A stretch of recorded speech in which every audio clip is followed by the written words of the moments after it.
Maagang nagising si Daniel ng araw na iyon, tulad ng nakagawayan niya sa probinsya. Dumampi ang malamig na simoy ng hangin sa kanyang balat habang siya ay tumayo mula sa kanyang banig. Sa labas ng bintana, kita niya ang mga bukirin na unti-unting iniilawan ng papasikat na araw. Kinuha niya ang kanyang bag na inayos niya kagabi at tinungo ang kusina, kung saan abala ang kanyang lola sa pagluluto ng almusal. "Daniel, kumain ka muna bago ka umalis. Mahirap mag-aral nang gutom ka at walang laman ng tiyan mo," wika ni Lola Nida habang iniihaw ang ilang piraso ng tinapa. "Opo la," sagot ni Daniel habang inilalapag ang kanyang bag sa isang sulok. Lumapit siya sa lamesa at naupo. Tinitignan ng kanyang lolo na abala sa pag-aayos ng mga gamit pang sakahan. "Malayo ba ang lakad mo papunta sa eskwela, apo?" tanong ni Lolo Bert habang hinahasa ang gulok niya. "Hindi naman po, lo. Madali lang naman po akong makakarating sa bayan basta maaga akong aalis," tugon ni Daniel na may kasamang ngiti. Naglilingkod si Lola Nida ng mainit na kanin at tinapa sa pinggan ni Daniel. "Huwag kang masyadong magmadali. Hindi ka mauubusan ng oras. Dapat malusog ang katawan mo para sa pag-aaral mo." Habang kumakain, pansin ni Daniel ang tahimik na pagmamasid ng kanyang lolo at lola. Sa bawat kutsarang isinusubo niya, nararamdaman niya ang kanilang pagmamalasakit. "Alam niyo po, lolo, lola, ang bait po ng mga guro ko," pagbabahagi ni Daniel. "Kahapon po, itinuro ni Ma'am Alice kung paano magbilang gamit ang mga bato. Sabi niya, mahusay daw po ako." Ngumiti si Lolo Bert at sumandal sa bangko. "Abay, magaling ka talaga, apo. Mana ka sa nanay mo.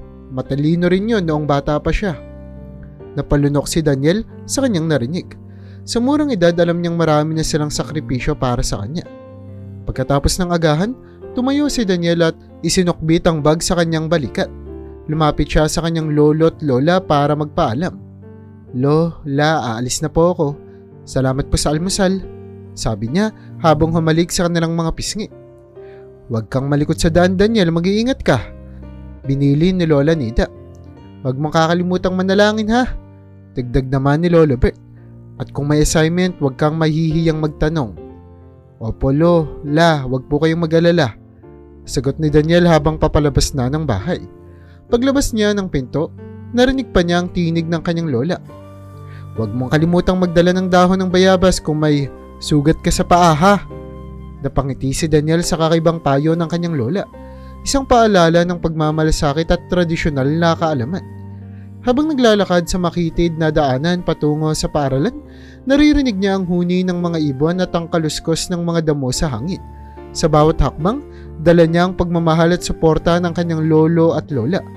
Isa ito ang lakas na nagbibigay inspirasyon sa kanya para abutin ang kanyang mga pangarap. Matapos ang buong araw sa eskwela, hindi na nag-aksaya ng oras si Daniel. Pagkatapos ng klase, mabilis siyang umuwi upang palitan ang uniforme niya ng simpleng damit pang trabaho. Naghahanda siya ng tinapay at tubig na inipit sa kanyang lumang bag bago muling naglakad palabas ng bahay. "Daniel, anak, magpahinga ka muna, baka masyado ka mapagod niyan," sabi ni Lola Nida habang sinasahod ang tubig sa tapayan. "Okay lang po ko, Lola. Kakayanin ko po," sagot ni Daniel na may pilit ng ngiti. Kahit batid niyang pagod na rin siya mula sa maghapong klase. Lumakad siya patungo sa bukid ng ilang kilometro ang layo mula sa kanilang bahay. Habang nasa daan, nadadaanan niya ang mga kaklase niyang naglalaro pa sa tabi ng sapa. "Daniel, tara dito, laro tayo," sigaw ni Thomas, isa sa mga kaibigan niya. "Pasensya na, may gagawin pa ako eh," tugon niya habang mabilis na lumalakad. Nararamdaman niya ang bigat sa kanyang dibdib habang pinapanood ang kanyang mga kaibigan na masaya, ngunit hindi niya magawang huminto. Alam niyang mas mahalaga ang kanyang responsibilidad kaysa sa sandaling aliw. Pagdating sa bukid, sinalubong siya ng amoy ng hinog na palay at ng ingay ng mga manggagawang nagtatrabaho. Agad siyang lumapit kay Mang Karding, ang leader ng mga manggagawa, upang magtanong ng gagawin. "Daniel, mabuti at dumating ka. Kailangan natin ng dagdag na kamay dito sa pag-aani," sabi ni Mang Karding habang itinuturo ang isang bahagi ng bukirin. "Opo, Mang Karding. Anong gusto niyong simulan ko?" tanong ni Daniel habang inaayos ang tali ng kanyang lumang sombrero. "Doon ka sa dulong bahagi," Siguraduhin mong malinis ang ani. Ayaw ng may-ari ng bukid na may nasasayang. Bilin ng lalaki. Mabilis na kumuha si Daniel ng itak at sinimulan ng trabaho. Sa bawat takbang nararamdaman niya ang init ng araw na tila dumidikit sa kanyang balat. Habang hinihiwa ang mga tangkay ng palay, pumapatak ang pawis niya mula sa noo, ngunit hindi siya tumigil. Sa isip niya, bawat dakot ng aning maihahatid sa bahay ay dagdag sa kanilang makakain. Habang nag-aani, naririnig niya ang pag-uusap ng ibang manggagawa. Bata pa yang si Daniel pero ang sipag. Sayang, dapat nag-aaral lang siya ng buo ang oras niya. Bulong ng isa. Naku, kung ako ang lolo at lola niya, hindi ko papayagan yan. Pero ewan ko ba, ibang determinasyon ng batang yan. Sagot naman ng isa. Bagamat naririnig ito ni Daniel, nagpatuloy lamang siya sa kanyang ginagawa. Hindi siya kailanman naiinis sa ganitong mga usapan. Para sa kanya, wala namang halaga ang opinyon ng iba basta't alam niyang may magagawa siyang mabuti para sa kanyang lolo at lola. Halos magdidilim na nang matapos siya. Basang-basa ang kanyang damit ng pawis at ramdam niya ang kirot sa kanyang likod mula sa maghapong pagkayuko at pagbubuhat. Kinuha niya ang bahagi ng ani na ibinigay sa kanya bilang kabayaran at isinilid ito sa isang sako. Sa kabila ng pagod, ngumiti siya habang iniisip ang mga mata ng kanyang lolo at lola na nagliliwanag kapag nakita na ang dala niya. Pag-uwi niya sa bahay, sinalubong siya ni Lola Nida sa may pintuan. Daniel anak, ang dami mo yatang dala. Salamat apo, napakasipag mo talaga. Para po sa atin la, sagot niya habang marahang inilalapag ang sako. Lumapit naman si Lolo Bert, hawak ang kanyang tungkod. Daniel, magpahinga ka muna. Bukas panibagong araw na naman. Huwag mong uubusin ang lakas mo, sabi ng matanda habang hinahaplos ang balikat ng apo. Tumango si Daniel at ngumiti. Kahit gaano kahirap ang kanyang araw, nagiging magaan ito dahil sa pagmamahal ng kanyang lolo at lola. Sa kanyang murang isipan, alam niya lahat ng sakripisyo niya ay para sa kanila. Pagod si Daniel pag uwi mula sa eskwela isang araw, ngunit alam niyang hindi pa tapos ang kanyang araw. Pagkababa ng kanyang bag sa sahig, diretso siyang tumulong kila Lola Nida sa paghuhugas ng pinggan at pag-aayos ng kusina. Nakasanayan na niya ang ganitong gawain, ngunit sa gabing iyon, ramdam niyang mas mabigat ang pagod. Nang matapos ang mga gawaing bahay, tumungo siya sa kanyang kwarto. Kinuha ang lumang lampara at inilapag ito sa maliit na mesa na gawa ng kanyang lolo. Dahan-dahan niyang sinindihan ng lampara at ang bunga ng ilaw nito ay nagbibigay liwanag sa kanyang mga gamit pang eskwela. Kinuha niya ang kanyang kwaderno at binuklat ang pahina kung saan nakalista ang mga leksyon na kailangan niyang aralin. Binasa niya ang mga ito habang sinusubukang huwag magpaapekto sa antok na bumibigat sa kanyang mga mata. Hindi pa siya nagtatagal sa pagbabasa nang marinig niya ang mahinang yabag ng mga paa mula sa kusina. Lumapit si Lola Nida. Hawak ang isang tasa ng mainit na salabat. Apo, pahinga ka muna. Ito, uminom ka ng salabat para hindi ka sipunin, sabi ng kanyang lola habang inilalapag ang tasa sa mesa. Ngumiti si Daniel at saglit na ibinaba ang hawak niyang lapis. Salamat po la. Sandali na lang po, matatapos na rin po ako. Pinilit niyang itago ang antok sa kanyang tinig, ngunit alam niyang napansin ito ng kanyang lola. Napabuntong hininga si Lola Nida. Apo, hindi mo kailangan pilitin sarili mo. Bata ka pa, kailangan mo rin ng pahinga. Tumango si Daniel, ngunit alam niya sa sarili niyang hindi niya kayang magpahinga hanggat hindi tapos ang lahat ng kailangan niyang gawin. Sa tuwing naririnig niya ang mababagal na ubo ng kanyang lolo mula sa kabilang kwarto, nagpapaalala sa kanya kung bakit kailangan niyang magsumikap. Ang kanyang lolo at lola ang tanging pamilya niya at ayaw niyang biguin ang mga ito. Habang iniinom ang mainit na salabat, muling binalikan ni Daniel ang kanyang mga aralin. Pinilit niyang intindihin ang bawat salita sa kanyang libro. Kahit na ang pagod ay tila sumisigaw na sa kanyang katawan. Sa kabila ng kanyang kabataan, dala niya ang bigat ng mga responsibilidad na madalas ay iniinda lamang ng mas nakatatanda. Bukas, magaling na ang lolo mo at magugustuhan niya ang kwento mo tungkol sa eskwela, ani Lola Nida bago siya umalis pabalik sa kusina. Napangiti si Daniel. Ang mga simpleng salitang iyon ay nagbibigay sa kanya ng lakas para ipagpatuloy ang laban. Sa ilalim ng mahina ngunit mainit na liwanag ng lampara, nagpapatuloy siya sa pagsusulat ng kanyang mga sagot. Bit-bit ang pag-asa na balang araw, lahat ng paghihirap nito ay magbubunga ng magandang kinabukasan para sa kanilang tatlo. Gabi na nang makauwi si Daniel mula sa paaralan. Madilim na ang paligid at ang tanglaw lamang ng kanilang bahay ay ang ilaw ng lamparang nakasabit sa kisame ng kusina. Habang binabagtas niya ang makitid na daan papunta sa kanilang bahay, napansin niya ang kakaibang katahimikan. Wala siyang narinig na huni ng kanyang lolo na karaniwang nagkukumpuni ng gamit sa tabi ng bahay. Pagpasok niya, nadatnan niyang nakahiga ang kanyang lolo sa lumang papag at mukhang matamlay. Lumapit siya agad. "Lo, ano nangyari? Bakit parang hindi po kayo okay?" "Medyo nahihilo ko, apo," sagot ni Lolo Bert na may mahinang tinig. "Kanina pa masakit ang ulo ko, hindi ko alam kung nilalagnat ba ako dahil lang sa pagod eh." "Bert, pinilit ko namang painumin ng sabaw pero ayaw niyang lumakas," sabi ni Lola Nida, halatang balisa. Hawak niya ang maliit na tabo ng tubig na inaalok niya sa kanyang asawa. Mabilis na kumilos si Daniel. Tinanggal niya ang kanyang bag at inilapag sa sulok. Kinuha ang lumang thermometer na nakalagay sa kanilang maliit na kabinet at sinukat ang temperatura ng kanyang lolo. Mataas ito, halos 39 degrees. "Lo, kailangan niyo pong uminom ng gamot. May paracetamol po tayo dyan. Hahanapin ko lang," sabi ni Daniel habang kinakalakal ang kanilang kahon ng gamot. Nahanap niya ang hinahanap at pinainom ito sa kanyang lolo. Habang hinihintay na bumaba ang lagnat, naalala niyang marami pa siyang takdang aralin.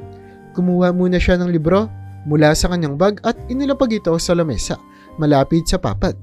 Itinoon niya ang pansin sa pagbabasa, ngunit panayang sulap niya sa kanyang lolo na patuloy na nagpapahinga. Habang nagbabasa siya, biglang nagsalita ang lola niya. "Daniel, apo, magpahinga ka na rin kaya? Baka pagod ka na rin sa maghapon." Ngumiti si Daniel kahit nahalata ang pagod sa kanyang mukha. "Okay lang pula. Kailangan tapusin ko po ito. Isa pa, gusto ko pong mabantayan si lolo kung sakaling kailangan niya ng tulong ko." Habang bumabagal ang takbo ng oras, lumamig na ang gabi. Nilagyan ni Daniel ng basang tuwalya ang noo ng kanyang lolo upang mabawasan ang init ng katawan nito. Pinilit niyang tapusin ang mga tanong sa kanyang takdang aralin, kahit na paminsan-minsan ay sinasakop na siya ng antok. Pagsapit ng hating gabi, naramdaman niyang bumaba na ang temperatura ng kanyang lolo. Huminga siya ng malalim, nagpapasalamat na tila bumalik na ang normal na kalagayan nito. "Salamat apo ha." Mahina ngunit taus-pusong sabi ni Lolo Bert habang nakapikit pa rin. "Ang sipag mo talaga. Pasensya ka na at napagod ka dahil sa akin." "Wala pong anuman, Lo. Hindi po ito problema, basta magpagaling po kayo," sagot ni Daniel. Nakangiti siya kahit ramdam niya ang pagod sa katawan. Alam niyang hindi biro ang balanse ng pag-aaral at pag-aalaga sa kanyang pamilya. Ngunit pinanghahawakan niyang pangako niya sa sarili ang gawin ng lahat upang mapanatili ang kaligtasan at kaligayahan ng kanyang lolo at lola. Isang araw nagising si Daniel ng mas maaga kaysa sa karaniwan ng araw na iyon. Alam niyang Sabado at tulad ng nakagawian, kailangan niyang pumunta sa palengke upang magtinda ng mga gulay na inani mula sa maliit nilang taniman. Bit-bit niya ang maliit na basket na puno ng talbos ng kamote at kangkong, kasama na rin ang ilang piraso ng kalabasa. Maingat niyang inilagay ito sa lumang bisikleta na madalas niyang ginagamit sa pagpunta sa bayan. "Daniel, apo, magdala ka ng baon. Ito ang tinapay na natira kahapon," sabi ni Lola Nida habang inaabot ang isang supot ng papel. "Opo la, salamat po," tugon ni Daniel. Iniabot din niya ang kamay ng kanyang lola at nagmano bago umalis. Sa gilid ng bahay lumabas si Lolo Bert na nakahawak sa kanyang tungkod. "Huwag kang magmadali, Daniel. Huwag kalimutan ang kalye na palaging maputik dyan sa may tulay," paalala ni Lolo Bert. "Opo, Lo, mag-iingat po ako," sagot ni Daniel habang isinusuot ang sombrero niya upang makaiwas sa init ng araw. Matarik at bako-bako ang daan papunta sa palengke. Habang binabagtas niya ang malikabok na kalsada, nararamdaman niya ang bigat ng basket na halos mabalanse na ang lumang basikleta. Sa kabila ng hirap, hindi siya bumitaw. Sa bawat pedal, iniisip niya ang perang kailangan nilang ipunin para sa gamot ng lolo at lola niya, pati na rin ang mga bayarin sa eskwela. Pagdating sa palengke, inilatag ni Daniel ang mga gulay sa isang maliit na espasyong walang laman. Inilabas niya ang karton na sinulatan niya ng mura ang gulay gamit ang lapis. Hindi niya alintana ang masangsang na amoy ng isda at karne sa paligid o ang ingay ng mga tendera at mamimili na nagtatawaran. "Daniel, magkano ang talbos mo?" Tanong ng isang babaeng kilala niya bilang si Aling Lita, isa sa mga suki nilang mamimili. "10 piso lang po ang isang bungkos, Aling Lita," sagot ni Daniel ng may ngiti. Hinawakan ni Aling Lita ang mga talbos at iniabot ang bayad. "Ang linis ng gulay mo kaya laging dito ako bumibili eh," sabi nito. "Salamat po," sagot ni Daniel habang maingat na inilalagay ang pera sa lumang kahon na nagsisilbing kahan niya. Habang tumatakbo ang umaga, unti-unting nauubos ang kanyang mga paninda. Ngunit sa bawat kita, alam niyang hindi ito sasapat sa lahat ng pangangailangan nila. May pagkakataong tinitingnan niya ang ibang tindero na tila mas malaki ang kinikita. Minsan ay naiisip niyang magdagdag pa ng ibang paninda. Pero alam niyang mahirap nang isabay ito sa kanyang mga gawain sa bahay at sa eskwela. Mga pasado 12:00 na nang maubos ang huling bungkos ng kangkong. Pinunasan ni Daniel ang pawis sa noo at inayos ang kanyang mga gamit. Kahit pagod, may ngiti sa kanyang muka.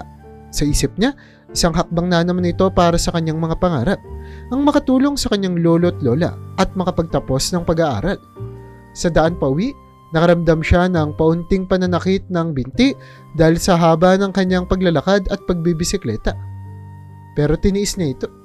Nang malapit na siya sa kanilang bahay, nakita niya si Lola Nida na nakaupo sa harapan ng bahay, nag-aabang sa kanya. "Daniel anak, kumusta ang tindahan?" tanong ng lola niya. "Naubos po ang lahat la," masayang sagot ni Daniel habang iniaabot ang kaunting pera na kinita niya.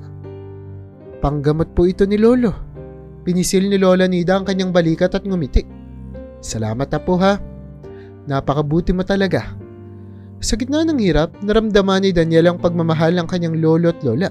At sa kanyang puso, buo ang paniniwala na kakayanin niya ang lahat ng hamon para sa kanila.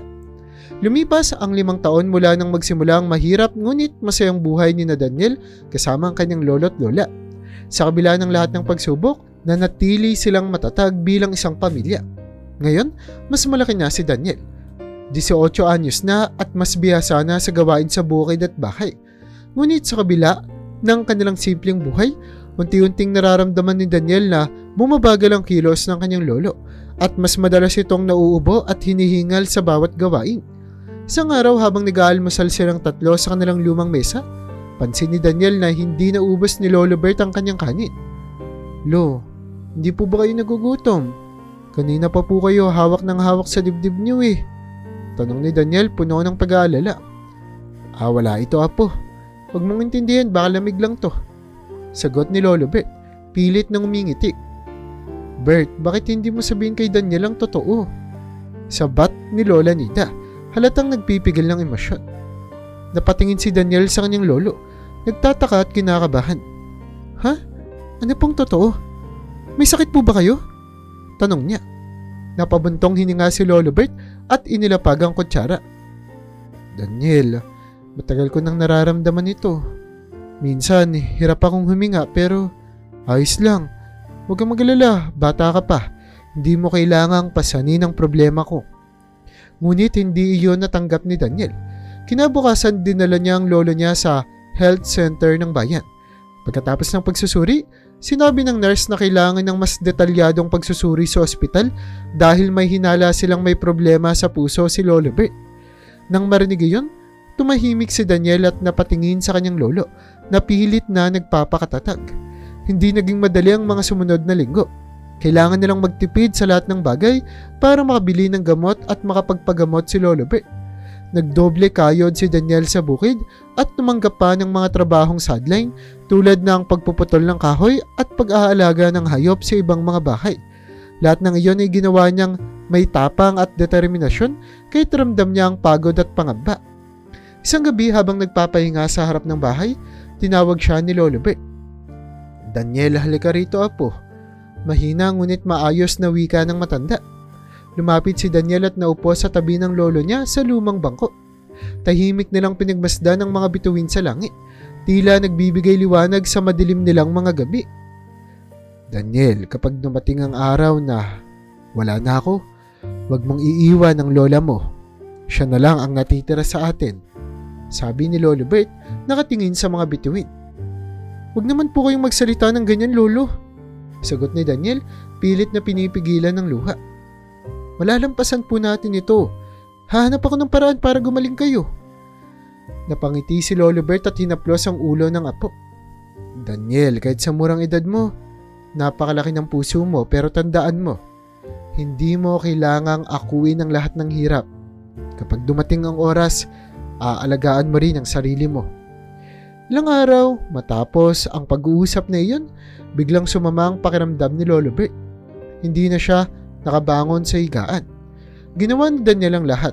Tumawag sa health center, tinawag ang kanilang mga kapitbahay at binantayan ng lolo niya magdamag. Ngunit sa kabila ng lahat ng pagsisikap, bumanaw si Lolo Bert kinabukasan habang mahigpit na hawak ang kamay ni Daniel. Luhaang yumakap si Daniel sa kanyang lola habang magkayakap silang dalawa sa tabi ng malamig na katawan ni Lolo Bert. Sa kabila ng sakit na natili sa puso ni Daniel ang mga bili ng kanyang lolo. Nang mailibing si Lolo Bert, naramdaman ni Daniel ang bigat ng responsibilidad na naiwan. Alam niyang kailangan niyang doblehin ang kanyang pagsisikap. Hindi lang para sa sarili, kundi para sa kanyang lola na ngayon ay higit na nangangailangan sa kanya. Pagalipas ng ilang buwan mula nang pumanaw si Lolo Bert, naramdaman ni Daniel ang bigat ng responsibilidad na iniwan sa kanya. Araw-araw siyang nagtatrabaho sa bukid, nag-aaral sa eskwela at tinaalagaan ng kanyang lola Nida. Kahit anong sipag at tiyaga niya, ramdam niya ang kakulangan sa kanilang pang-araw-araw na buhay, lalo na sa gastusin para sa gamot ng kanyang lola. Dumagdag pa ang takot na baka hindi na niya kayanin ng lahat. Isang gabi habang nagluluto ng hapunan si Lola Nida, naupo si Daniel sa kahoy na bangko sa kusina. May iniisip siya ngunit hindi niya alam kung paano ito sisimulan. Daniel anak, bakit parang tahimik ka? Tanong ni Lola Nida habang hinahalo ang nilulutong sabaw. May iniisip ka ba? Napabuntong hininga si Daniel bago sumagot. Iniisip ko po kung paano natin mapapalago ang kinikita natin. Para kasing kahit anong gawin ko, laging kulang eh. Ngumiti si Lola Nida at lumapit sa kanya. Pinatong nito ang kanyang kulubot na kamay sa balikat ni Daniel. Apo, ginagawa mo ang lahat. Huwag mo masyadong alalahanin ang mga bagay na wala sa kontrol mo. Baka magkasakit ka rin yan, kaiisip. Pero sabi ni Daniel na tila nagdadalawang isip pa rin. Niisip ko po kung tama bang lumuwas ako sa Maynila. Baka doon po mahanap ko po yung mas maayos na trabaho. Hirap na hirap si Daniel habang sinasabi ito. Makakapagdala po ako sa inyo ng pera para sa gamot at iba pa nating kailangan. Natigilan si Lola Nida. Kita ni Daniel ang lungkot sa kanyang mga mata, ngunit nakita rin niya ang pag-unawa sa kanyang ngiti. Kung sa tingin mo, yon ang makakabuti para sa ating dalawa, hindi kita pipigilan na po, pero paano ako rito? Sino naman ang mag-aalaga sa akin? Napayuko si Daniel. Dinama ang bigat ng kanyang plano. Alam ko pong mahirap ito, pero siguro po mas makakabuti kung magsasakripisyo tayo ngayon para sa mas maginhawang bukas. Kung maayos po ang trabaho ko sa Maynila, mas magaan ang magiging buhay natin. Tumahimik si Lola Nida bago tumango. O sige apo, pero isang pangako lang ang hinihiling ko sa iyo. Huwag mo akong kalimutang tawagan palagi at kung mapagod ka, tandaan mong may bahay kang uuwian dito ha. Tumango si Daniel at bahagyang umiti. Opo Lola, pangako po. Hindi ko po kayo pababayaan. Kinabukasan sinimulan ni Daniel ang paghahanda para sa kanyang pag-alis. Pinili niyang dalhin lamang ang pinakamahalagang mga gamit. Ilang piraso ng damit, ang maliit niyang notebook para sa mga plano at ang litrato nila ng kanyang lolo't lola. Bago siya umalis, inihanda ni Lola Nida ang baon niyang pagkain at ibinigay ang ilang baryang naipon nito mula sa pagtitinda. Huwag kang mag-alala sa akin, Daniel. Kaya ko ang sarili ko, sabi ni Lola Nida habang hinahatid siya palabas ng bahay. Naglakad si Daniel patungo sa kalsada kung saan siya sasakay ng jeep papunta sa terminal. Habang naglalakad, hindi niya mapigilang lingunin ang kanilang bahay, ang lugar na naging saksi sa lahat ng kanyang hirap at saya. Sa kanyang puso, alam niyang mahirap ang kanyang gagawin, ngunit sa isip niya, ito ang tamang desisyon. Sa likod ng kanyang isip, paulit-ulit niyang naririnig ang bili ng kanyang lola. Huwag kalimutang tumawag. Napangiti siya ng bahagya kahit na tumutulo ang luha mula sa kanyang mga mata. Pagkarating ni Daniel sa Maynila, agad niyang naramdaman ang bigat ng lungsod. Ang makitid na iskinita, ang amoy ng usok ng mga sasakyan at ang ingay ng kalsada ay tila isang mundo na malayo sa payapang buhay sa probinsya. Bitbit ang isang maliit na bag na puno ng damit at kaunting ipon, sinimulan niya maghanap ng trabaho sa tulong ng kanyang tiyuhin na doon nakatira. Daniel, sa tingin ko pwede kang mag-apply sa tindahan ni Mang Nestor. Naghahanap siya ng tagapag-deliver ng mga produkto niya sabi ng kanyang tiyuhin habang nakaupo sa maliit nilang sala. Ay opo tito, kahit anong trabaho basta po makakatulong ako kay Lola. Sagot ni Daniel, pilit na nagpapakita ng tapang kahit naninibago sa bagong kapaligiran. Kinabukasan maaga siyang gumising at nagpunta sa tindahan na tinuro ng kanyang tiyuhin. Ang tindahan ay maliit ngunit abala sa pagbebenta ng mga pagkain at iba pang pangangailangan ng mga tao sa lugar. Si Mang Nestor, isang matandang negosyante na may mabagsik na boses ang may-ari ng tindahan. Kaya mo bang mag-deliver ng mga produkto sa paligid? Kakailanganin mong magbisikleta buong araw. Hindi madali ang trabaho dito bata. Sabi ni Mang Nestor habang sinusuri si Daniel mula ulo hanggang paa.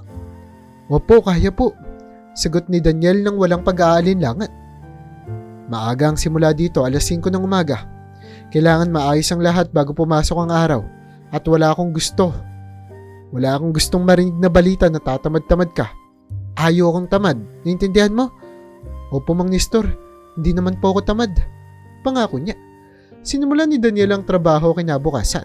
Sa unang araw pa lang, ramdam niya na iba ang hamon sa lungsod. Nagising siya ng madaling araw, bitbit ang mga kahon ng paninda at nagbisikleta sa ilalim ng init ng araw. Ang kanyang katawan ay naninibago sa hirap ngunit wala siyang reklamo. Ang bawat pisong kanyang kinikita ay iniisip niyang mahalaga para may padala kay Lola Nida. Sa bawat linggo, sinikap niyang magpadala ng pera sa probinsya. Kalakip ang isang sulat para sa kanyang lola. Lola, pasensya na po kung wala ako sa tabi niyo. Pero gagawin ko po ang lahat para matulungan kayo. Mahal na mahal ko po kayo. Isinulat niya sa isang liham na pinadala kasama ang maliit na halaga ng pera.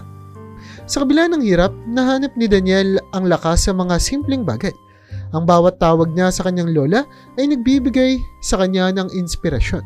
Sa mga pag-uusap nila, maririnig niya ang masiglang tinig ng kanyang lola kahit pa alam niyang nangungulila ito. Daniel Apo, huwag mong kakalimutan ang sarili mo ha. Huwag mong hayaan na patayin ka ng trabaho mo. Bili ng kanyang lola sa isang tawag. O Paula, okay lang po ako, basta po kayo. Huwag na huwag niyo pong pababayaan ang sarili ninyo. Sagot niya, pilit itinatago ang pagod sa kanyang boses.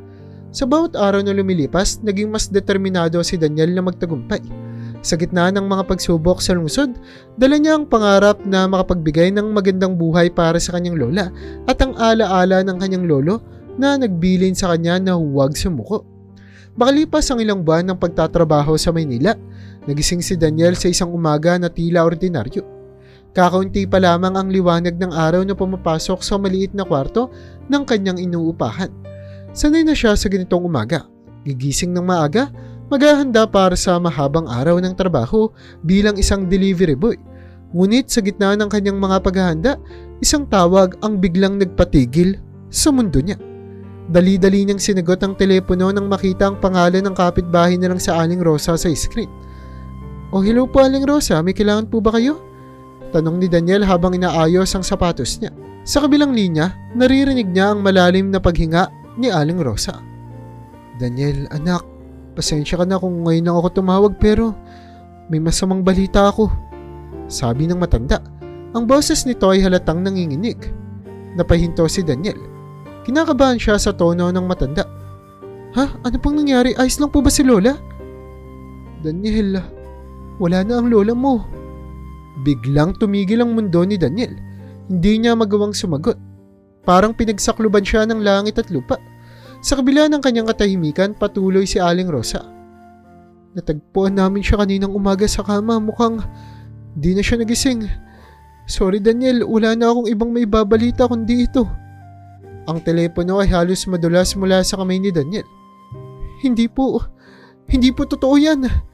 Mahina niyang sagot. Nararamdaman niyang tumutulo na ang luha niya bago pa man niya ito mapigilan. Hindi ko man lang siya nakita. Hindi ko man lang siya nakasama sa huling sandali niya. Anak, alam kong mahirap ito para sa iyo pero kailangan mo ring magdesisyon kung makakauwi ka. Alam ko mahirap ang sitwasyon mo dyan sa Maynila. Dagdag pa ni Aling Rosa na nagmamalasakit. Binaba ni Daniel ang telepono at napaupo sa maliit na kama. Naguguluhan ang kanyang isipan. Parang ang dami-daming gumugulo sa utak niya, ngunit ang paulit-ulit na tumatakbo sa kanyang isip ay ang mga huling pag-uusap nila ng kanyang lola. Naaalala niya ang huling tawag nila, kung saan paulit-ulit siyang pinapaalalahanan nito na huwag magpabaya sa sarili at huwag kalimutan ng manalangin. Sa kabila ng kanyang lungkot, alam niyang hindi siya maaaring magpatalo sa emosyon. Kailangan niyang makauwi. Nagmadali siyang magtanong sa kanyang amo kung maaari siyang umalis ng ilang araw. Ngunit dahil hindi pa sapat ang naipon niya, kinailangan niyang magtungo sa mga kasamahan upang humirap ng pera para sa pamasahe pa uwi. Pagkaraan ng ilang araw, nakauwi siya sa kanilang probinsya. Habang papalapit ang jeep na sinasakyan niya sa kanilang bahay, nakita niya ang ilang kapitbahay na abala sa pag-aasikaso ng lamay. Bumaba siya at tinakbo ang natitirang daan patungo sa bahay. Sa labas, nakita niya ang kabaong ng kanyang lola, napalibutan ng mga bulaklak at kandila. Hindi napigilan ni Daniel ang kanyang emosyon. Lumuhod siya sa harapan ng kabaong at marahang hinaplos ang malamig na salamin nito. Sorry po. Wala ako sa tabi ninyo. Ang tanging nasabi niya habang tumutulo ang kanyang luha. Pangako po, hindi ko po kayo bibiguin. Magiging maayos po ang lahat. Habang yakap ng mga kapitbahay ang nagdadalamahating si Daniel, naramdaman niyang sa kabila ng lahat ng hirap at sakit, kailangan niyang magpatuloy. Ang mga bili ng kanyang lolo at lola ang magbibigay sa kanya ng lakas upang bumangon mula sa pagkataba at ituloy ang laban sa buhay. Pagkalipas ng ilang buwan mula nang mailibing ang kanyang lola, tahimik na nanirahan si Daniel sa kanilang bahay sa probinsya. Ngunit hindi na tulad ng dati. Nararamdaman niya ang malalim na lungkot at kawalan ng direksyon. Ang bahay na dati puno ng pagmamahal at tawanan ay ngayon tila isang malamig na anino ng nakaraan. Ang bawat sulok ay nagpapaalala sa kanya ng kanyang lolo at lola. Ang lumang upuan sa kanyang lolo sa balkonahe, ang kala na madalas gamitin ng kanyang lola, at ang tanim na gulay sa kanilang bakura na unti-unting nalalanta dahil wala nang nag-aalaga. Hindi na madalas kumain ng maayos si Daniel. Kuminsan, nakakalimutan niya ring magluto at dumudukot na lang sa natitirang kanin mula sa palayok. Ang dating sigla niya sa pagtatrabaho sa bukid ay tuluyang naglaho. Wala na siyang ganang bumalik sa pag-aani o magbenta ng gulay sa palengke. Sa halip, madalas niyang inuubos ang oras sa pag-upo sa harap ng bahay, nakatingin sa malayo habang pilit niyang inuunawa kung paano siya magpapatuloy. Isang hapon dinalaw siya ni Mang Karding, ang leader ng mga manggagawa sa bukid na minsang tumulong sa kanya noong bata pa siya.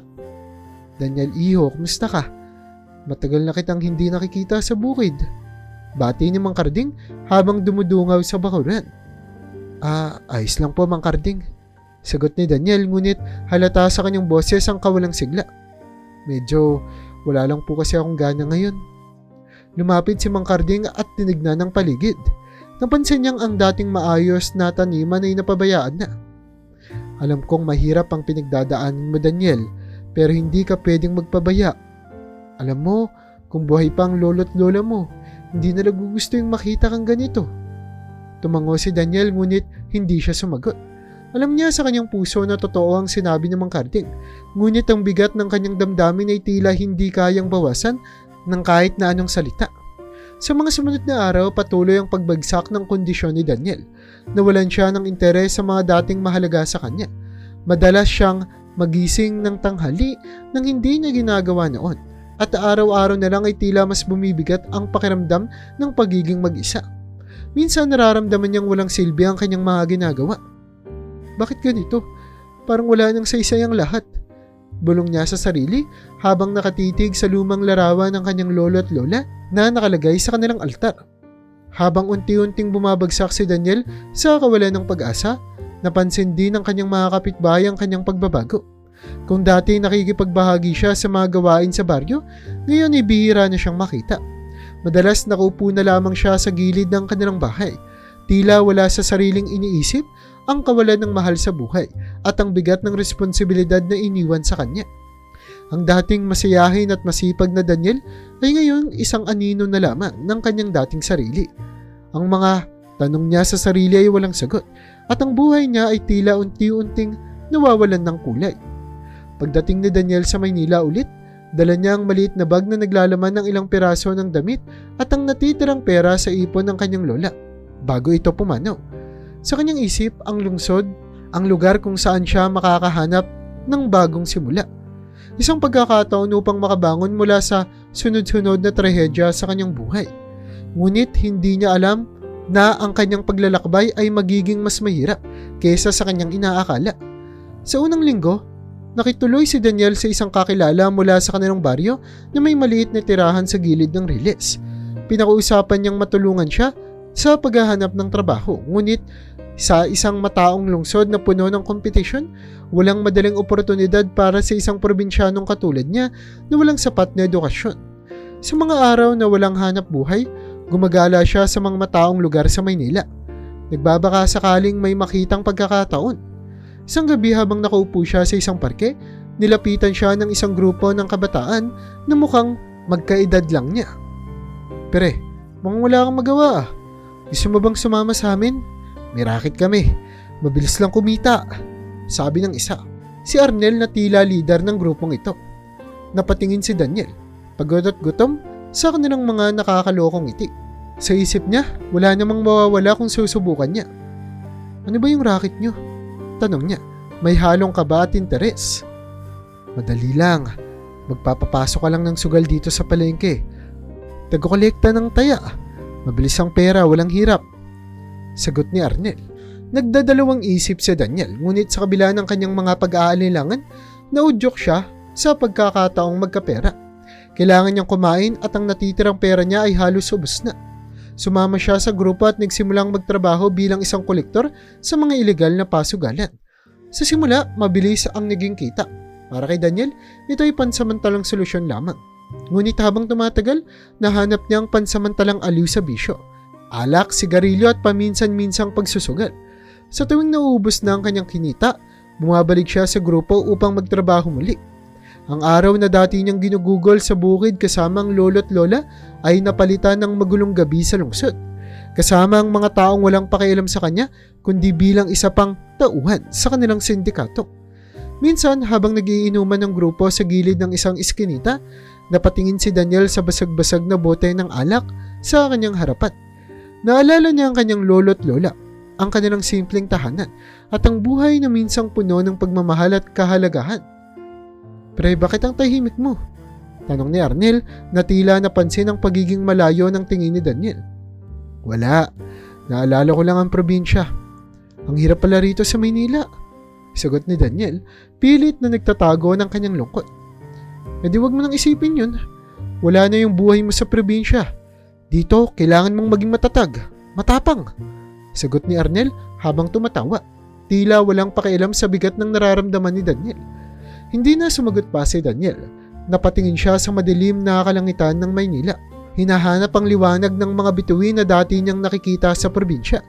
Ngunit dito sa lungsod, wala siyang makita kahit isang bituin. Tila nawawala ang anumang pag-asa o liwanag sa kanyang buhay. Sa kabila ng lahat ng ingay sa paligid, isang tahimik na tanong ang gumapang sa kanyang isipan. "Paano na ako ngayon?" Ang ulan ay bumuhos sa lansangan ng Maynila. Nilalamig si Daniel habang nakasilong sa ilalim ng isang tulay. Basang-basa ang kanyang lumang damit at halos hindi niya maramdaman ang kanyang mga daliri sa paa dahil sa sobrang lamig. Ang dating malusog na binata mula sa probinsya ay halos hindi na makilala. Payat, may gusot na buhok at ang kanyang mga mata ay malalim na tila nawala ng sigla. Sa tabi niya isang maliit na kahon na puno ng mga gamit na hindi pa niya maitapon. Isang lumang litrato ng lolo't lola niya na tinakpan ng plastik para hindi mabasa. Isang basag na mug na minsan ginagamit niya sa bahay at isang basahan na ginagawang unan. Ito na lamang ang natitira mula sa kanyang dating buhay. Pinagmamasdan ni Daniel ang mga tao sa itaas ng tulay, abala sa kanilang sariling mga mundo. Hindi alintana ang taong nasa ilalim nila. Huminga siya ng malalim. pilit tinatago ang kanyang luhang gustong pumatak. Naalala niya ang mga araw na mahigpit siyang niyayakap ng kanyang lolo kapag siya ay natatakot o ang mga sermon ng kanyang lola tuwing nalilate siya sa almusal. Pero ngayon, ang lahat ng iyon ay ala-ala na lang, mga memorya na hindi na babalik. "Hoy Daniel!" Isang pamilyar na boses ang tumawag mula sa dilim. Napalingon siya at nakita si Benny, isang matandang palaboy na madalas niyang makasama sa kalye. "Benny," mahina niyang sagot, halos hindi makuha ngumiti. "May balita ka ba tungkol sa trabaho sa palengke? Baka may kailangan sila ng taga-bitbit o taga-buhat dun." Umiling si Benny at tumabi sa kanya.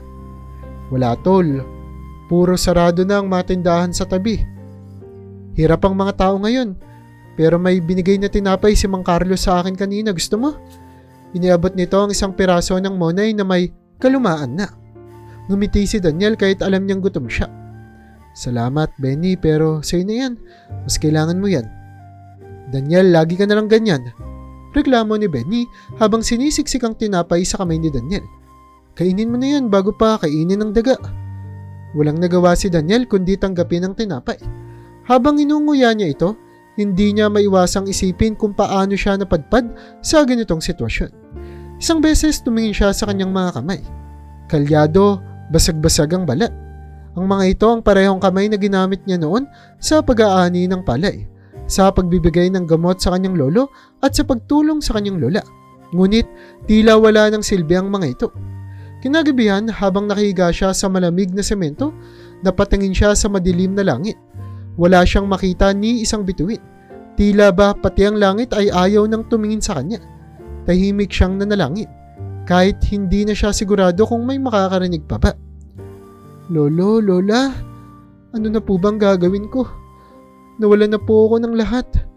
Kung nandito po kayo, sigurado po na hindi ako ganito. Patawarin niyo po ako." Mahina niyang bulong sa hangin habang pumipikit na may luhang pumapatak mula sa kanyang mga mata. Ngunit sa kabila ng kanyang panalangin, nanatili siyang mag-isa. Sa ilalim ng tulay, sa gitna ng ulan at kadiliman ng gabi. Sa kabila ng patuloy na hirap at kawalan ng direksyon sa buhay, isang araw, napilitan si Daniel na maghanap ng mapapakinabangan sa tambak ng basura sa Maynila. Nangungulila siya sa pagkawala ng kanyang lolo't lola at sa paglipas ng panahon ay nauubos na rin ang kanyang natitirang gamit at kaunting ipon. Sa kagustuhang makahanap ng kahit anong bagay na maaari niyang magamit o maibenta, naglakad siya papunta sa gilid ng isang tambakan malapit sa pamilihan. Ang tambakan ay puno ng mga pinaghahalong sirang mga gamit, lumang damit, mga kahon at basurang halos hindi na makilala. Amoy ng bulok at putik ang sumalubong sa kanya, ngunit hindi niya ito alintana. Sa isip niya, baka sakaling may mahanap siyang kahit anong bagay na magagamit o maibebenta sa junk shop para kahit papaano ay magkapera. Bahala na, bulong niya sa sarili habang binubuksan ng isang lumang kahon. Wala siyang makitang kapaki-pakinabang doon, kaya't tumuloy siya sa paghahalukay sa ibang bahagi ng tambak. Ilang sandali pa, natanaw niya ang isang pares ng lumang sapatos na nakausli mula sa ilalim ng isang basurahan. May kalumaan na ito, ngunit mukhang buo pa at maaaring magamit. Pinulot niya ito at pinunas-punasan gamit ang laylayan ng kanyang damit. "Pwede pa yata to," sabi niya habang tinitignang mabuti ang sapatos. Napansin niya ang mga punit sa gilid at ang gasgas sa swelas. Ngunit sa kabila ng mga ito, matibay pa ang itsura ng sapatos. Para sa kanya, sapat na iyon. Wala siyang sapatos na maayos at madalas siyang maglakad nang nakapaa sa damuhan o kalsada na puno ng alikabok. Habang tinitignan ng sapatos, hindi niya napigilang mapangiti ng bahagya. Kahit luma, malaking tulong na rin. At least hindi na masyadong masasaktan ng paa ko sa paglalakad, bulong niya sa sarili. Dahan-dahan niyang inilagay ang sapatos sa dala niyang supot, kasama ang iba pang napulot na bagay, tulad ng ilang peraso ng plastik at lata na maaaring maibenta. Nagpasya siyang umuwi na upang linisin ang mga nakuha niya. Habang pauwi, naisip ni Daniel ang irony ng kanyang sitwasyon. Dati kahit mahirap ang buhay, hindi niya kailanman naisip na darating siya sa puntong maghahalongkat ng gamit sa tambak ng basura. Ngunit sa kabila ng lahat ng ito, alam niyang kailangang magpatuloy siya. Pagdating sa bahay, inilabas niya ang mga nakuha at sinumula ng paglilinis ng sapatos. Hinugasan niya ito sa balde ng tubig. Kinuskos gamit ang basahan at tinanggal ang mga nakasiksik na putik.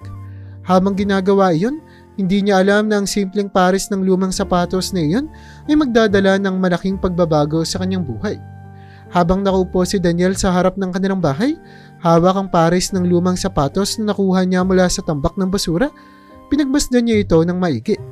Ang sapatos ay marumi at may mga gasgas, ngunit napansin niyang matibay pa ang ilalim nito.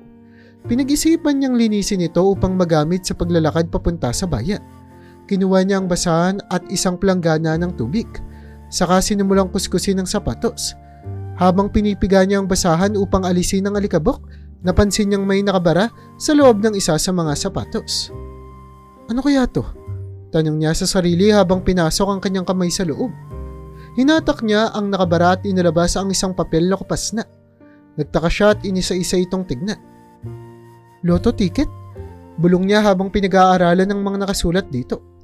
Bahagya na itong kupas at halos hindi na mabasa ang petsa at mga numero, ngunit sapat ang liwanag upang maaninag ang detalye. Sino kayang nakaiwan nito? Tanong ni Daniel habang iniikot-ikot ang tiket sa kanyang kamay. Sa una, halos baliwalain niya ito. Ang iniisip lang niya ay kung paano mapapakinabangan ng sapatos, ngunit habang tumatagal, naglalaro sa isipan niya ang idea. Paano kaya kung nanalo pala to? Bahagya siyang natawa sa sariling tanong. Hindi naman siguro, pero hindi rin naman masamang subukan.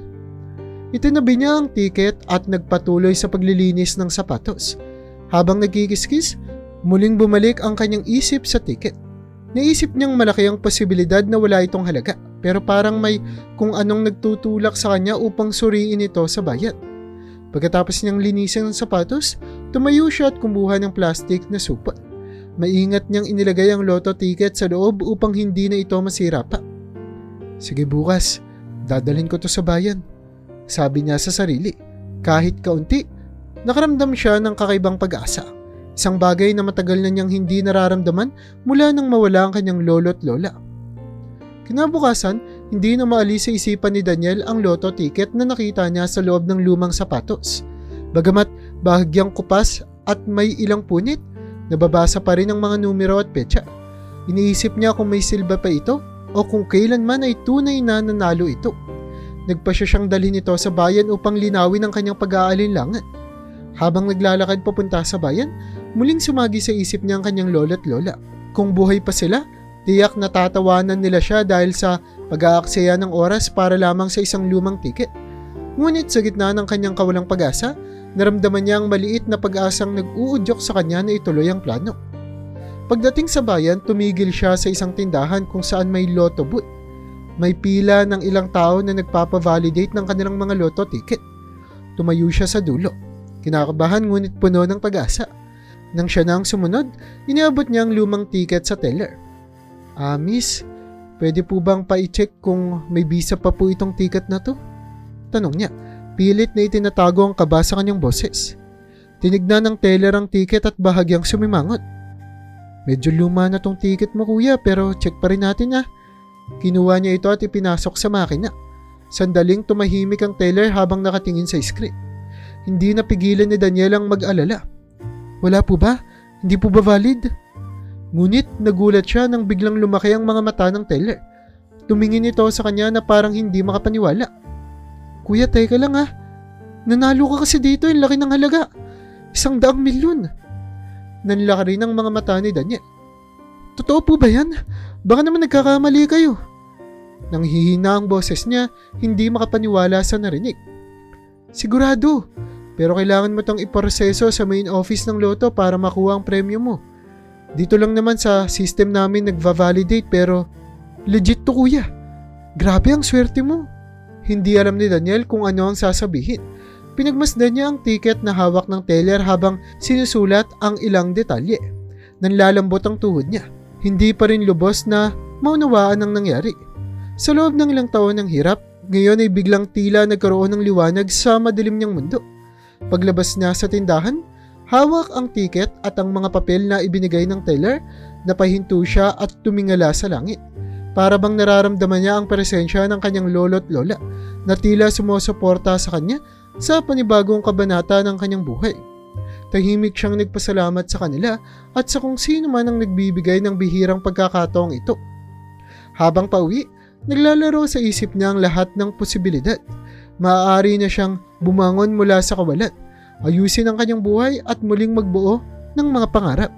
Ngunit alam niya ring kaakibat ng swerte ang responsibilidad niya ito.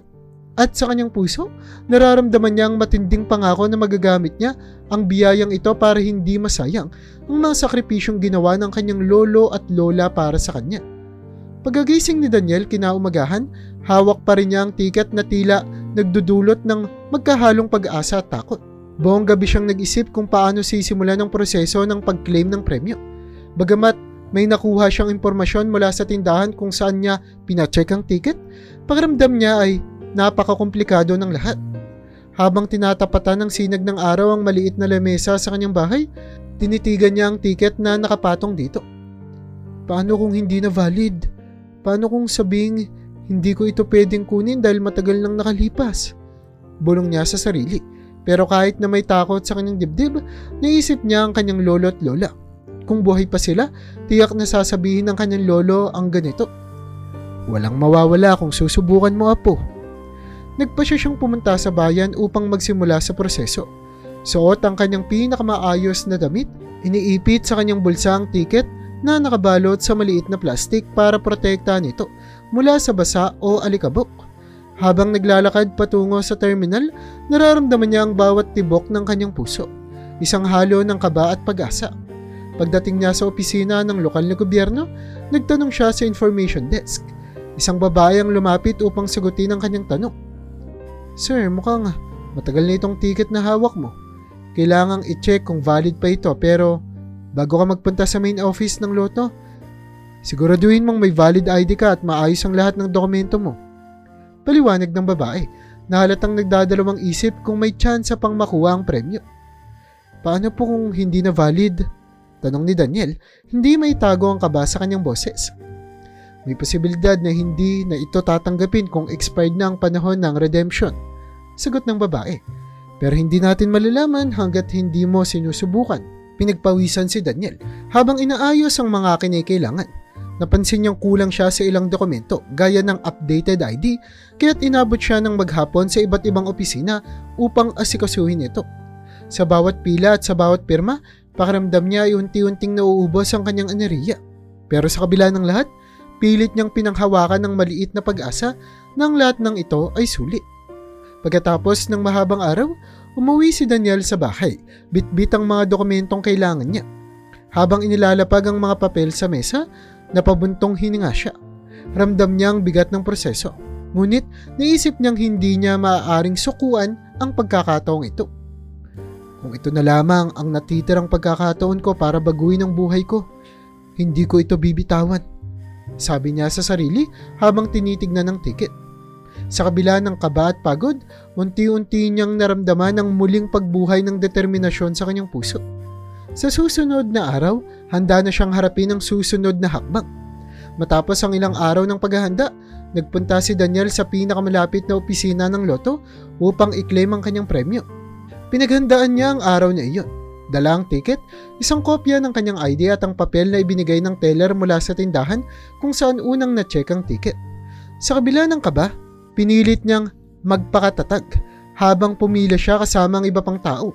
Pagdating niya sa counter, iniabot niya ang lotto ticket sa empleyado at mahinang sinabi, Ma'am, gusto ko po sanang i-claim ang premyo ng ticket na to. Sinabi po sa tindahan na nanalo po ito eh. Kinuha ng empleyado ang ticket at sinuro ito gamit ang makina. Nagtagal ang sandaling iyon at hindi mapigilan ni Daniel na pawisan kahit malamig ang aircon sa opisina. Maya-maya, sumimangot ang empleyado at tumingin sa kanya. Pasensya na pero mukhang hindi na valid ang ticket mo, sabi ng babae. Base sa system namin, ilang buwan na ang nakalilipas mula noong draw. Maaaring lampas na ito sa claim period. Nanlaki ang mga mata ni Daniel. Pero, hindi po ba may visa pa ito? Ang sabi po sa tindahan, pwede daw ma-validate dito eh. Sa normal na kaso, oo. Pero kailangan po itong i-check ng mas detalyado. Sagot ng empleyado. Kung gusto mo, pwede kang pumunta ulit sa main office namin. Pero hindi na dito, sa Maynila na. para ipa-escalate ito. Doon talaga nila mare-review ng maayos kung pwedeng i-release ang premyo mo. Parang bumagsak ang mundo ni Daniel sa kanyang narinig. Sa loob ng ilang araw, inaasahan niya na ang tiket ang magiging sagot sa lahat ng kanyang problema. Ngunit ngayon, tila mas malayo pa ang katuparan sa kanyang pangarap. Napalunok siya. Pilit na inuunawa ang sitwasyon. Sa halip na umalis, tinanong niya ang empleyado. Ma'am, may chance po ba talaga? Ayoko na po kasing umasa kung wala na talagang pag-asa eh. May chance pa po. Basta kompleto pa ang ticket mo at walang issue sa mga detalye. Sagot ng babae. Pero kung ako sa'yo, pumunta ka na sa main office sa Maynila nang mas mabilis kasi baka umabot ka pa sa cut-off. Bagamat mabigat ang loob, nagpa siya si Daniel na sundin ang payo ng empleyado. Habang pauwi siya mula sa opisina, ramdam niya ang pagod at pangamba. Iniisip niya kung kaya niya bang bumiyahe sa Maynila ulit, lalo na't wala siyang sapat na pera para sa mahabang biyahe.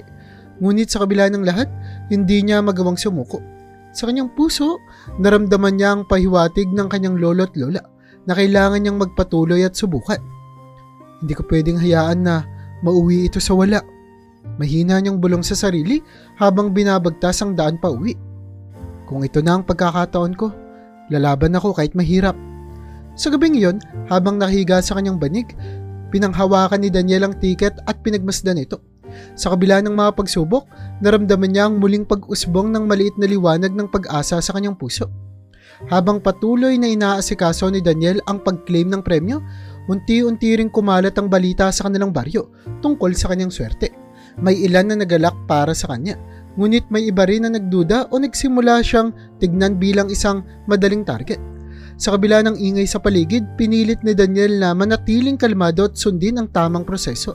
Subalit, hindi niya inaasahan ang susunod na mangyayari. Isang araw habang pauwi siya mula sa opisina ng loto sa bayan, may isang lalaki na nagpakilalang si Mang Ruel ang lumapit sa kanya. Magalang itong nagpakilala bilang isang legal advisor. Narinig ko ang tungkol sa ticket mo, iho, sabi ni Mang Ruel habang nakangiti. Mukhang malaki ang premyo ah.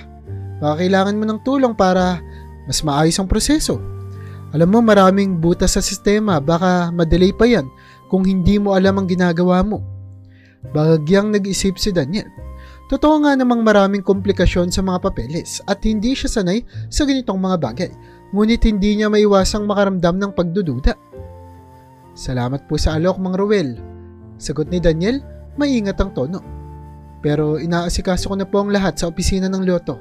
Mukhang maayos naman po ang maging proseso. Ngunit, hindi basta-bastang umatras si Mang Ruel. Daniel, alam mo bang may mga kaso na kahit tama ang ticket, hindi mo makukuha ang premyo kung hindi kumpleto ang mga dokumento? Naku, sayang naman ang swerte mo kung magkakamali ka ng hakbang. Ako, eksperto na ako sa ganito. Kampalit lang ang maliit na porsyento, ako na ang bahala sa lahat. Napatingin si Daniel sa matandang lalaki. Naisip niyang tila may halong katotohanan ng sinasabi nito, ngunit ramdam niyang tila may maling intensyon sa alok. Pinilit niyang mag-isip ng mabilis. Alam niyang nasa delikado siyang posisyon. Kung magtitiwala siya sa maling tao, maaaring mawala ang lahat sa kanya. Pasensya na po talaga, Mang Ruel. Sagot ni Daniel nang may pagpupursigi. Gusto ko pong ako na lang ang mag-asikaso ng lahat. Gusto ko pong matutunan ng proseso at siguraduhin na tama ang ginagawa ko. Pero salamat po ulit sa pag-aalok ninyo. Napansin ni Daniel ang pagbabago sa ekspresyon ni Mang Ruel. Mula sa pagiging magalang ay tila naging malamig ang tono nito. Bahala ka nga, ani Mang Ruel bago tumalikod. Pero huwag kang lalapit sa akin kapag nagkaproblema ka, ha? Umalis si Mang Ruel, ngunit naiwan si Daniel na may mabigat na pakiramdam. Alam niyang hindi iyon ang magiging huling pagkakataon na susubukin siyang linlangin. Sa bawat hakbang pauwi, niisip niya ang mga bili ng kanyang lolo't lola. Magiging matatag sa gitna ng hamon at magtiwala sa sarili. Kinabukasan, may isa pang balita ang umabot kay Daniel. May ibang tao rin daw na nagpapakilala bilang may-ari ng ticket at sinasabing sila ang dapat tumanggap ng premyo. Lalo na siyang nag-alala, ngunit sinabi niya sa sarili na hindi siya susuko. Magtitiwala siya sa proseso at sisiguraduhin mailalaban ang kanyang karapatan ng may katatagan. Matapos ang mga linggong punong-puno ng kaba at pag-aalinlangan, sa wakas ay nakarating si Daniel sa main office ng loto upang i-claim ang premyo. Hawak ang lumang lotto ticket, ang mga kinikailangang dokumento at ang papel mula sa lotto booth na nagpapatunay na valid pa ang ticket. Habang papasok sa opisina, ramdam niya ang bigat ng bawat hakbang, na parang dala niya ang lahat ng hirap at sakripisyong pinagdadaanan niya mula noong mamatay ang kanyang lolo at lola. Paglapit sa counter, nilabas ni Daniel ang ticket at iniabot ito sa empleyado. "Magandang araw po. Ipapavalidate ko lang po itong ticket para i-claim ang premyo." Tinignan ng empleyado ang ticket, sinuri ito at pinasok sa machine. Tumigil ang mundo ni Daniel habang hinihintay ang resulta. Sa ilang segundong katahimikan, tumingin ang empleyado sa kanya na may seryosong ekspresyon. "Sir, saglit lang po. Tatawagin ko lang ang supervisor namin," sabi ng empleyado na nagdulot ng matinding kaba kay Daniel. Napalunok siya at halos hindi makahinga sa pag-aalala. Iniisip niya, "Ito na ba ang katapusan? Baka hindi na ito tanggapin talaga." Ilang minuto pang lumipas, bumalik ang empleyado kasama ang supervisor. Pinag-uusapan nila ang ticket sa harapan ni Daniel. Pagkatapos ay humarap ang supervisor sa kanya. "Sir, congratulations. Valid po ang ticket nyo at nanalo po kayo ng 100 milyon. Wika nito, may ngiti sa muka. Natahimik si Daniel. Hindi niya kaagad naiintindihan ang narinig. "Totoo po ba?" tanong niya. Halos hindi makapaniwala. "Opo, totoo po. Kailangan lang nating i-process ang lahat ng mga dokumento pero sigurado po na nanalo kayo. Ang premyo po ninyo ay malaki. Pwede nang magbago ang buhay ninyo." Hindi napigilan ni Daniel ang mapaluha. Niyuko niya ang ulo at tumingin sa ticket na hawak ng supervisor. Sa lahat ng hirap at sakripisyo, ito na ang simula ng bagong yugto ng kanyang buhay. Sa wakas, ang swerte na tila napakalayo noon ay dumating sa kanya ngayon. Habang inaayos ang mga huling detalye, binigyan siya ng instruction kung paano makukuha ang buong halaga ng premyo. Habang nilalagdaan ng mga dokumento, pakiramdam niya ay parang naibsan ang bigat na dala niya sa loob ng napakahabang panahon. Paglabas niya sa opisina, bitbit ang resulta at assurance na matatanggap ang premyo sa loob ng ilang araw. Tumingala siya sa langit. "La, ito po ang para sa atin. Hindi ko po sasayangin ang pagkakataong ito. Maraming salamat po sa lahat ng itinuro niyo sa akin." Sa sandaling iyon, muling bumalik ang lakas ng loob ni Daniel. Ramdam niya na ang bagong kabanatang ito ay isang biyaya hindi lamang para sa kanya, kundi para rin sa pagbibigay ng pag-asa at tulong sa iba pang nangangailangan. Matapos ang lahat ng pinagdaanan, bumalik si Daniel sa probinsya. Dala ang premyo at ang pangarap na muling buuin ang kanyang buhay. Sa unang pagkakataon matapos ang maraming taon, muling nadama niya ang kapayapaan habang nilalakaran ng daan pauwi sa lumang bahay na iniwan ng kanyang lolo't lola. Bagamat ito'y halos madurog na sa tagal ng panahon, para kay Daniel, ito pa rin ang nagsisilbing kanlungan ng kanilang pagmamahalan. Sinimulan niya ang kanyang pagbabagong buhay sa pagpapagawa ng bahay. Ipinapagawa niya ng bagong bubong, dingding at bintana. Pinanatili niyang buo ang maliit na altar na iniwan sa kanyang lola na may larawan ng kanyang lolo't lola sa gitna. Sa bawat sulok ng bahay, naaalala niya ang mga aral at pagmamahal na itinuro nito sa kanya. Sa hapon matapos ang gawain sa bahay, dinala ni Daniel ang isang bulaklak sa puntod ng kanyang lolo't lola. Lumuhod siya sa harapan nito. Hawak ang larawang iniingatan niya mula noong bata pa siya. Pinagmamasdan niya ang pangalan ng mga ito sa lapita. Tila nakikipag-usap sa kanila. La, simula niya. Pilit na nilalabanan ng luha. Natapos na rin ang mga paghihirap ko. Pero hindi ito tungkol sa pera o sa premyo. Ang totoo, lahat ng ito ay tungkol sa inyo. Hindi ko po ito narating kung hindi dahil sa mga sakripisyo ninyo para sa akin.